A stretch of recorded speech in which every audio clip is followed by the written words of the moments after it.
नमस्कार मित्रांनो, येथे आपण कॉटन टॉप टॅमरिन मंकी हा जो माकड आहे या माकडाबद्दल डिटेल माहिती या व्हिडिओमध्ये घेणार आहे. तर हा विषय चर्चेत का आहे तर इंग्लंडच्या डिकर्सन पार्क झू मध्ये एका जोडप्याने 3 नवीन कॉटन टॉप टॅमरिन्सला जन्म दिला. पण मग यात विशेष काय?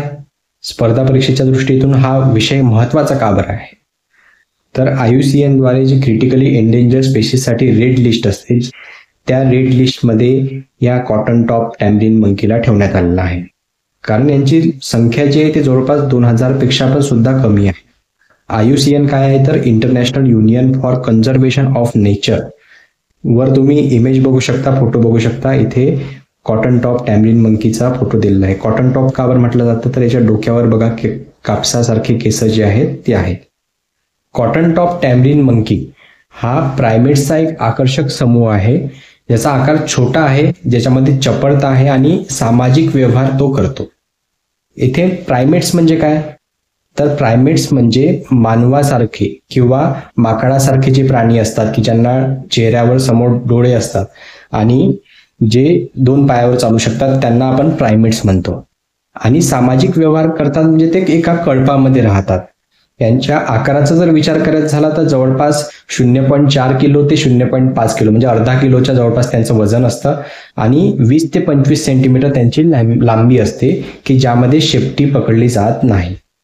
या माकडांचे फर किंवा केस जे आहे ते पांढऱ्या रंगाचे असतात आणि लांब असतात म्हणून त्यांना काय कॉटन टॉप म्हटलं जातं. आपण मागच्या स्लाइडमध्ये जे इमेज बघितली त्याच्यात आपण बघितलं की ते चेहऱ्यावर असे कॉटन ठेवल्यासारखं, कापूस ठेवल्यासारखं त्याचा जे इमेज आहे ती आपल्याला दिसते म्हणून त्याला कॉटन टॉप टॅमरिन मंकी असं म्हटलं जातं.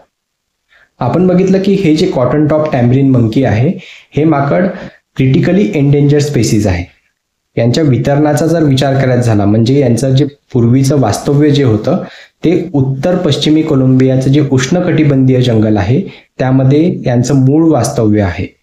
येथील खालच्या वर्षावनामध्ये यांना राहायला आवडते. आपण इथे बघू शकता की इथे कोलंबियाचा मॅप जो आहे तो दिलेला आहे. दक्षिण अमेरिकी खंडाच्या उत्तर भागामध्ये हा देश आहे हा अस्तित्वात आहे. या कोलंबियाच्या उत्तरेकडे व्हेनेझुएला आपल्याला या मॅपमध्ये दिसतंय, दक्षिणेला इक्वेडोर दिसतंय आणि दक्षिण पूर्वेला आपल्याला ॲमेझॉनचं जंगल सुद्धा इथे दिसत आहे. या मॅपवरून आपल्याला या देशाच्या लोकेशनचा एक अंदाज येऊन जाईल. आता या स्लाइडमध्ये आपण बघूया की कॉटन टॉप टॅमरिन मंकी जो आहे त्याची सामाजिक संरचना कशी आहे. तर हा प्राणी अतिशय सामाजिक आहे. म्हणजे हा कळपांमध्ये हे जे मंकी आहेत हे राहतात.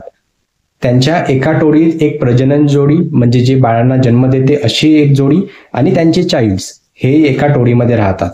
आता सामाजिक संरचना आपण बघतोय तर ते एकमेकांशी संवाद कसा करत असतील तर त्यांना एकमेकांना संवाद करायचा असला तर ते वेगवेगळ्या प्रकारचे आवाज काढतात, वेगवेगळ्या प्रकारच्या शारीरिक भाषेचा वापर करतात. जसं भोजन करायचं असेल तर वेगळ्या प्रकारचा आवाज काढतात, त्यांना जर काही शिकार दिसलं असेल तर वेगळ्या प्रकारचा आवाज काढतात किंवा त्यांना कुठल्याही प्रकारची भीती जर वाटली असेल तर ते वेगळ्या प्रकारचा आवाज काढतात. अशा माध्यमातून ते एकमेकांशी संवाद करतात.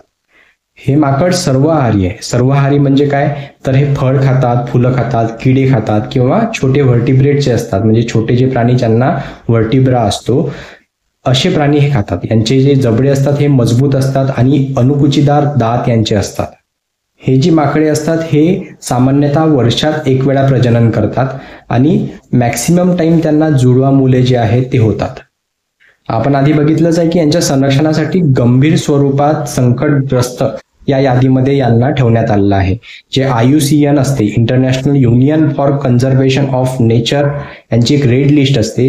त्या रेड लिस्टमध्ये क्रिटिकली एंडेंजर्ड स्पेसीजमध्ये हे जे माकड आहेत हे येतात. जर तुम्हाला ही माहिती आवडली असेल तर या व्हिडिओला नक्की लाईक करा, या व्हिडिओला आपल्या मित्रांसोबत शेअर करा आणि आपल्या या चॅनलला सबस्क्राईब करा. धन्यवाद.